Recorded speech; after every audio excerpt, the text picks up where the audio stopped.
राजधानी दिल्ली के जंतर मंतर पे एंग्लो इंडियंस ने अपनी मांगों को लेकर धरना प्रदर्शन किया और केंद्र सरकार से मांग की कि क्रिश्चियनों के ऊपर हो रहे अत्याचार को बंद किया जाए। हम आपको बता दें कि अल्पसंख्यक मामलों में मंत्रालय द्वारा कई लाख एंग्लो इंडियन हैं। ये वित्तीय विकलांगता और सांस्कृतिक संरक्षण आदि सहित कई अक्षमताओं का अनुभव करते हैं। सरकार को इस मामले को देखने और सिफारिश करने के लिए इस सांकेतिक धरना प्रदर्शन का आयोजन किया गया। प्रदर्शन कर रहे लोगों ने क्या कहा, देखिए हमारी इस रिपोर्ट में।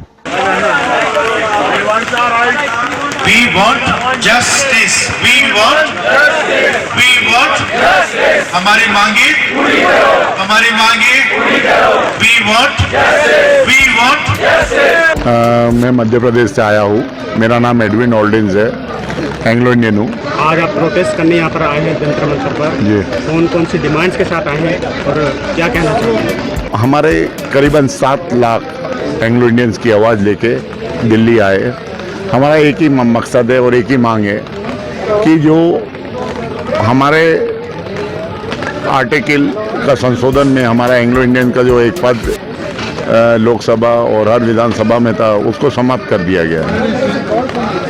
ये जो वर्तमान में सरकार है, उनके पूर्व मंत्री नकवी साहब, उनको किसी ने गलत गाइड करा है, क्योंकि हम भारत के संविधान को मानते हैं और भारत के संविधान के आस्था रखते हैं।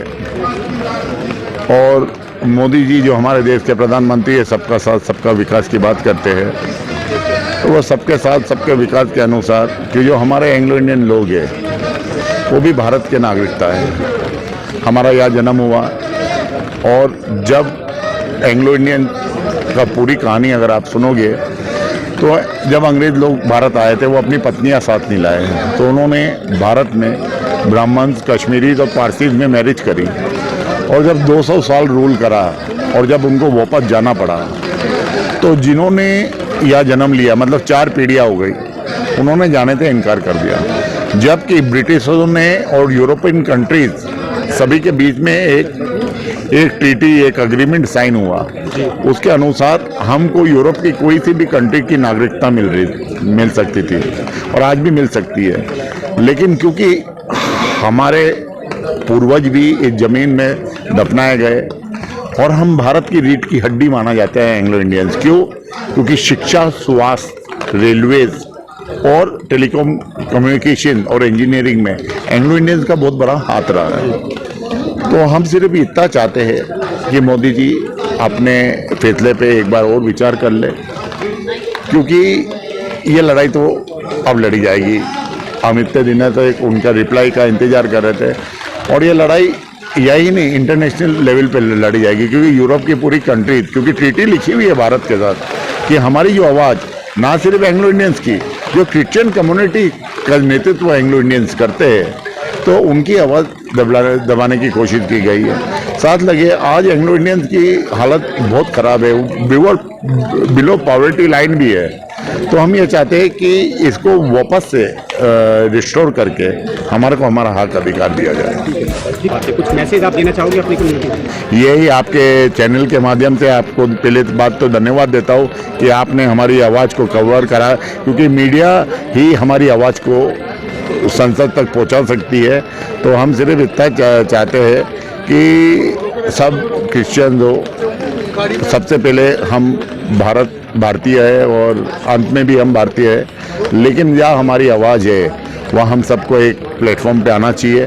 हर समाज को अपना पर्सनल लड़ाई छोड़ के एकजुट होकर लड़ना चाहिए भारतीय संविधान के दायरे में आके। My name is Darrell Jude Dick. आज सर जंतर मंतर पे आप लोग आए हुए हैं प्रोटेस्ट करने, क्या मांग है सर आप लोगों की, जो आप लोगों को आज जंतर मंतर पे प्रोटेस्ट करना पड़ा?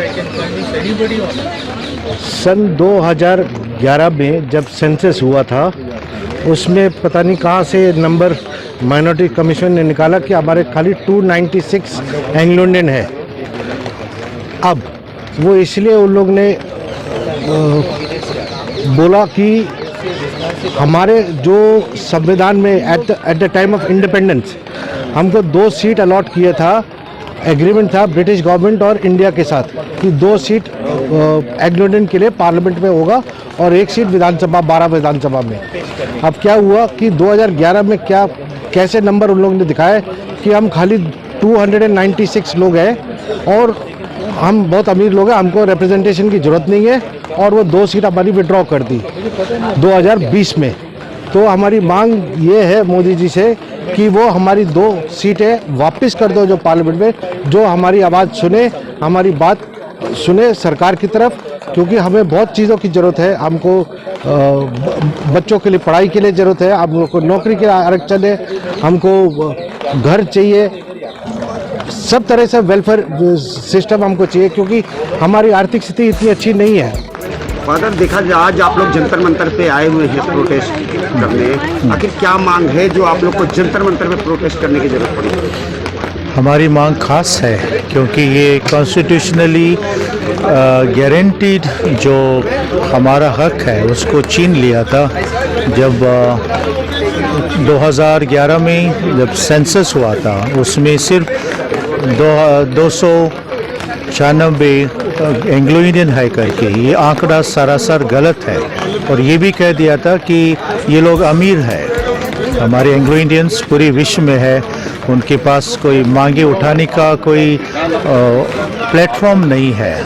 जो संविधान ने हमको दिया था उसी पर हम लोग यहाँ पे आवाज़ उठा रहे हैं। तो किससे मांग कर रहे हैं आप लोग? ये सरकार से मांग कर रहे हैं क्योंकि केंद्र सरकार ने ये छीन लिया हमसे जो हक कॉन्स्टिट्यूशन ने हमको गारंटीड किया था। और ये वर्तमान केंद्र सरकार से हमारी मांग है कि हम ये रिपील करें और हमारे हक, हमारा आवाज़ को बंद न करें, क्योंकि ये समुदाय ने बहुत कुछ योगदान दिया है देश के आज़ादी के लिए। हर क्षेत्र में सोचो कि ये देश की आज़ादी के लिए और रेलवेज़ में, स्कूल चलाने में बहुत कुछ उनका योगदान रहा। तो हम मांग कर रहे हैं किस वजह से, ये किस कारण से ये हक हमारा छीन लिया है, तो उसको वापस लीजिए। हमारी मांगे वी वांट